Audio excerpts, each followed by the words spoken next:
Hey guys, welcome to Ozzie Reviews and welcome to March Q&A. Now look, I'm sorry it's a little bit late guys, but this has just been a 24/7 fight with what's currently going on here in Queensland. So with that, I'll just jump straight into the questions. So the first question I've got is from a heap of you regarding these gun shop closures. Now, especially here in Queensland, last weekend it was announced that all gun shops are to cease operating. Now, the dealers didn't even know this was coming. When I posted that on Facebook, now if you're not on Facebook guys, please go there and like my page so you can follow what's going on, because there's a lot of important updates that get posted there, especially about this. Now what happened was I posted last weekend saying all Queensland gun shops are now closed. Now this was from the Queensland Government Health website, and it was a direction from the Chief Health Officer. So you know, it was just no consultation at all, just bang, shut down. Now, what they didn't realise, or they later realised, was they also shut down supply to themselves, government and military, because there are dealers obviously in Queensland that do supply to those areas. So obviously that was amended reasonably quickly, but during that time, myself, Shooters Union, Calibre Firearms, NIOA, also Ag Force were bought into it as well. Push for exemptions to be allowed for licensed shooters to still be able to purchase firearms and ammunition, and that was an exemption for everyone, okay, who had a license. It wasn't just a push for primary producers or anything like that. It was a full lift. Now obviously they weren't going to do it, so they decided, okay, well we'll sort of meet you in the middle a bit. So they allowed people with primary production codes, so PP codes on their handgun and also long arms license, to be able to purchase firearms and ammunition. Also veterinary officers, different people like occupational feral pest controllers, but with a FC code on their license, could do that. Now there's one problem with all this. Most primary producers here in Queensland have an OC, or occupational code.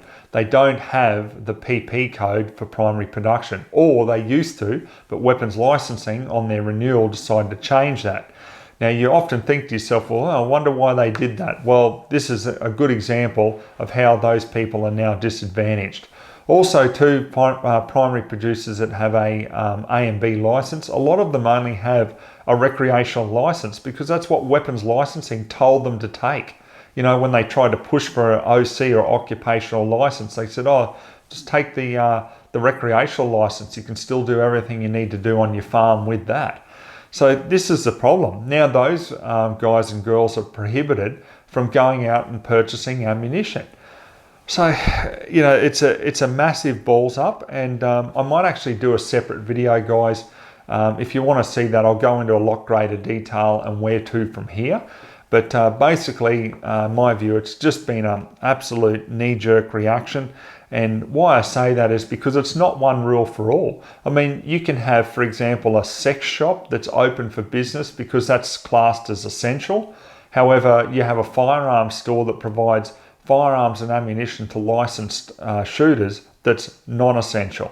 Now, people might argue and say, well, the ranges are closed anyway. Well, that's fine. But what about the thousands of licensed shooters here in Queensland especially that live on a farm? Myself, for one. So what? So I should be prohibited if I've got an occupational code and not the primary production code on my license, just because of a technicality?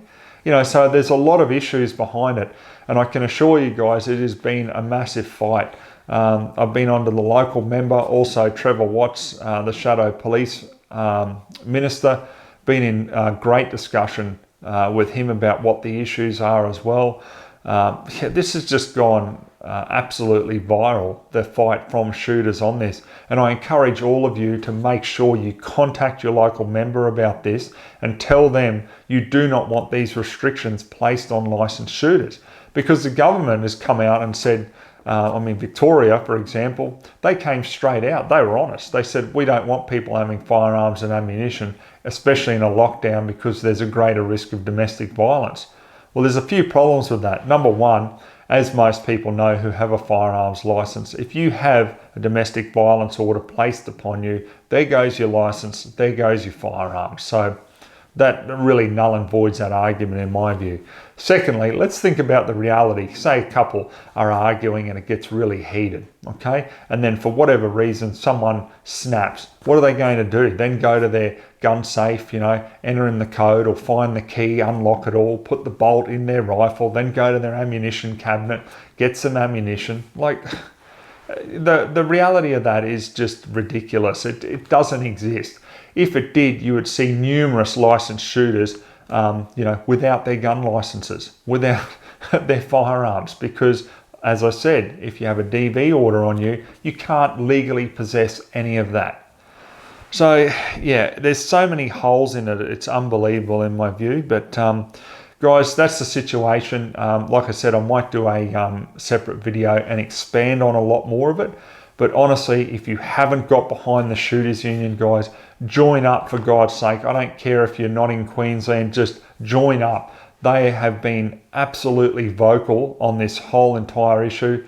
And honestly, guys, I tell you now on a personal level, I was speaking with Graham Park the other day and we've been fighting on all this legislative changes and trying to just contact people who will come to our side and help fight for us. And guys, he was buggered. Like, he was dead set, just exhausted. And I tell you, I'm not far off it myself. But you've got to keep pushing. You can't give up with this. You need to make sure we fight, and stand up for what is right. Because in my view, it's just not right that the gun shops have all been closed with very limited exemptions. So the next couple of questions I got here is from Jonas. And the first one, he says, is it possible to mount an Olight Warrior X onto the CZ457 American? Well, mate, if you're using a scope, yes, because what happens when you actually get the kit, you've got a scope mount there. So that makes it really easy, and I'd definitely look at doing that. Now, next question Jonas asks is, what do you think of bore snakes or cleaning rods for the 22LR?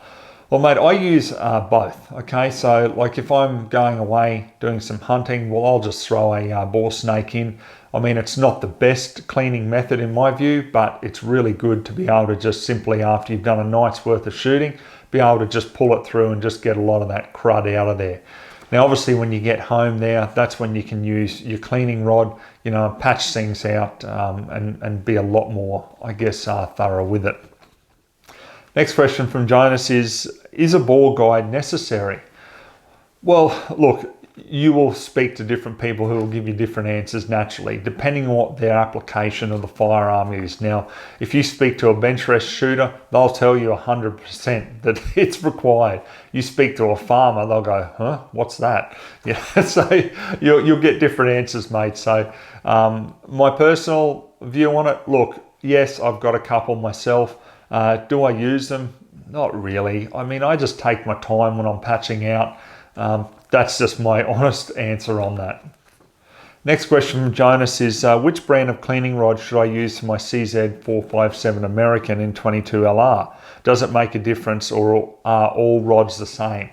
Mate, you will get different ones, okay? You'll get ones that are coated. You'll get, just normal aluminium ones, you'll get plastic ones. There's different types out there. Personally, like I've got a couple from Pro Shot, and I find these are really good, like they're micro polished, so they're very smooth, and I just find them really good quality. So I'd have a look at them. Hoppies as well, they make some good quality gear, but honestly, if you can spend the money and get the best one that you can afford, that would be my advice. Next question from Jonas is, would you recommend using a smaller caliber cleaning rod such as a 20 cal or 1.7 for a CZ457 American in 22LR? I've read in forums online that the standard 22LR rods are too thick. Look, mate, that's honestly news to me. I mean, the Pro Shot ones that I use are fine. I clean my 22s with them all the time. So I'm not too sure about that. If there's something out there that suggests they are too thick, by all means, let me know. But I've never had that problem personally, and I've been using those rods for quite some years now. The last question I got from Jonas is, which 8 to 12 gun capacity safe would you recommend for category A and B firearms under $1,500, and preferably no keypad? Thanks again, Jonas. Mate, honestly, the Lockaway 3CH, the 8 to 12 premium gun safe, like you'll get it for about $990 around there. It's a 3mm thick wall, 6mm thick door, so pretty decent safe, and obviously, you know, you can use a key with it. It doesn't have to be the keypad. So I would have a look at that, mate. I think you'll find them pretty good. I mean, honestly, when it comes to safes, you know, buy the best you can afford. That's always been my take on it, because obviously you want something that's going to be quality. Should you be unlucky enough to be broken into, you just don't want your firearms stolen. So, you know, that's why I like CMI and the quality Australian made safes, or just something that's really heavy duty there. But if you're more on a budget like you are there, then I found the Lockaway a pretty good product. Next question I got here is from Shane. He says, hi Ozzie, I was wondering if you know what would be the barrel life for a 223 Remington heavy barrel and a 243 stainless sporter. Cheers, Shane. It's a trick question, that, mate, because, you know, it's like if someone says to you, well, you know, how long, what's the life that I should get out of my vehicle? You know, so there's factors, isn't there? Like, okay, well, how regularly are you changing the oil? How hard are you driving it? Well, it's very much the same with the firearm. So 223, I mean, look, you know, are you using it like semi-auto? Are you using it in a bolt action? Obviously, you're using it in bolt action here in Australia, unless obviously you're a farmer or a feral pest controller. So, you know, how many shots are you taking? I've always had the motto of, when you're at the range, for example, if you start shooting and shooting, you know, grab the barrel afterwards, and if it's too hot for you to grab, then stop shooting, give it a rest. Don't push it so hard, because that's when you will have throat erosion and other problems that can occur, okay? So obviously your accuracy suffers as well. So yeah, my advice with it would be, one, make sure the barrel is quality, because obviously there's so many different materials there that can be used to make barrels, okay? And they all have their pluses and minuses. So provided you get a good quality barrel from a good quality gun manufacturer, then you should see, you know, thousands of rounds being able to shot through a 223. When I say thousands, look, 6,000, 8,000, 10,000 rounds is not out of the realm of possibility. What you've just got to watch with it is, obviously, as those rounds continue to be fired through that rifle over the years, just watch for a shift in your accuracy, okay? So say, for example, you might be getting like 0.5 of an inch at 100 yards for 5 shots. Well, that may open up over time. You might be getting 0.6, 0.7, you know, so you've just got to keep an eye on that. But I can guarantee you the 223, as long as you don't run it ridiculously hard, in other words, overheat the hell out of the barrel and cause throat erosion, you know, you're going to have that for a long, long time. Look after it, patch it out, clean it. As for the 243, well, obviously a little bit different story there. There's a lot more propellant in a 243, and those rounds are really moving along. Now, if it's a sporter weight barrel, obviously it's going to heat up a lot quicker, okay? So I would once again recommend, make sure you don't heat that barrel right up. Keep it just to like a lukewarm, and then just let it cool, okay? Don't run it so damn hot that, you know, you can cook an egg on it, basically, because that's when you will suffer with accuracy and also that barrel life. So for the 243 there, look, I'd expect 5,000 rounds out of a decent rifle, but once again, make sure you patch it out, make sure you look after it. So I think you sort of, you know, get the point I'm trying to make here. Next question I got here is from Zach, and he says, hi Ozzie, I was wondering whether you had much experience with the Bergara B14 rifles, and if not, could there be a potential for a review? Well, mate, no. I hand on heart have to say I've never ever used one. You know, I have seen them, and definitely I would be open to doing a review on them. Next question I got here is from Gavin. He says, hey Ozzie, hope your family is doing well and you're all keeping safe. I just watched your review on the Verney Carron Speedline, and I'm still half considering one. It's the accuracy for that price that I don't love. So for under 3,500, would you recommend a rifle capable of MOA at 100 meters that can follow up with a fast second and third shot? I'm now considering chasing a Henry Long Ranger in 6.5 Creedmoor. It looks like a lot of fun and is half the price. Thanks for your time, mate, and keep up those honest reviews. Cheers, Gav. Well, Gav, thanks very much for the question, mate. Yeah, I was pretty disappointed with it, I must admit, in the accuracy department. I would have expected a lot more. Now, if you're paying $3,500, what are the contenders there? Anschutz, Seiko, you know, you've really got some high-end stuff there that you could choose from. For me personally, I mean, I like two options, either a semi-auto or a bolt action. That's just me, you know. I'm not a massive fan of lever actions or any of these other weird like straight pulls or lever releases that seem to be flooding the market now. That's just me, because I think to myself, well, look, you know, $3.5 grand, I could get something in a bolt action that has an ultra smooth action that I could do those fast follow-up shots with. However, I do get what you're saying too. But, you know, prior to getting into all the feral pest control, you know, years ago, I mean, like I'm talking, what, 15 odd years ago, somewhere there, when those Remington 7615s first came out, you know, I bought one of them, and that thing was just ridiculously accurate with the Hornady VMAX. Very similar story, you know, with the Remington 7600 pump 308. Very, very accurate with Hornady. At the time I was using that Z-Max, which was available here. That thing was shooting really well. So, yeah, mate, they're way cheaper. You know, like I'm talking under $1,300, and you can get one of them brand new, 4 shots in 308.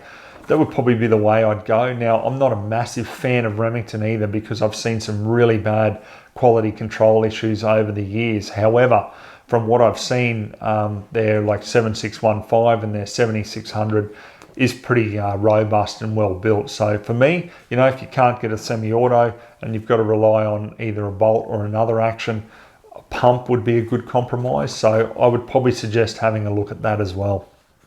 Next question I got here is from Graham, and he asks about how my Lithgow LA102 and 223 is going now that I've had it rebarreled. Well, mate, if you haven't seen both of the reviews, I've done 2 tests since getting it back. The first one, yeah, I was pretty, you know, disappointed. Most of the shots were just averaging around that inch to a bit over an inch, where, you know, the original barrel on it, I mean, you know, I got just a ragged hole with 4 shots into like 0.4 of an inch with the OSA 55 grain Game Kings. Now, the second time I shot it after it being rebarreled, I was able to do a lot better. It just seemed to just need that little bit of a run-in process. So I got down to, you know, like 0.6 of an inch there. That was with the, I wrote it down so I wouldn't forget it, the Federal Premium with the Spear 52 grain projectile, and also the Hornady VMAX. So it was weird how it changed its liking for ammunition. In a sense, but obviously, you know, different barrels will like different ammunition from time to time. So yeah, what can I say? It's shooting very well.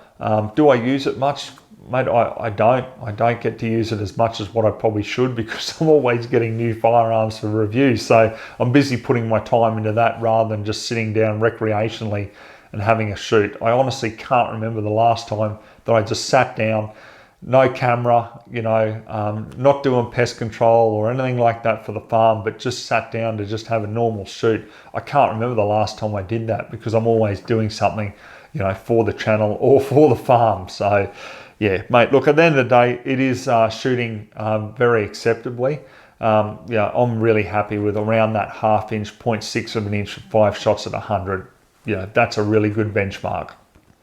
All right, guys, that concludes this month's Q&A. As I said, look, sorry it's a little bit late, guys, because we've had a lot on our plate, you know, with all these political fights. So, look, if you do want to see an actual separate video on what's going on with these gun shops here in Queensland and also around Australia, please give this video the thumbs up. Comment below and let us know in the comments that you'd like to see that review, and I'll get it done. All right, guys, hope you are getting through these lockdowns, and, you know, it's not causing too much inconvenience to you and your life, but we hopefully will get through it soon enough. All right, guys, hope you enjoyed the Q&A, so we'll see you on the next episode.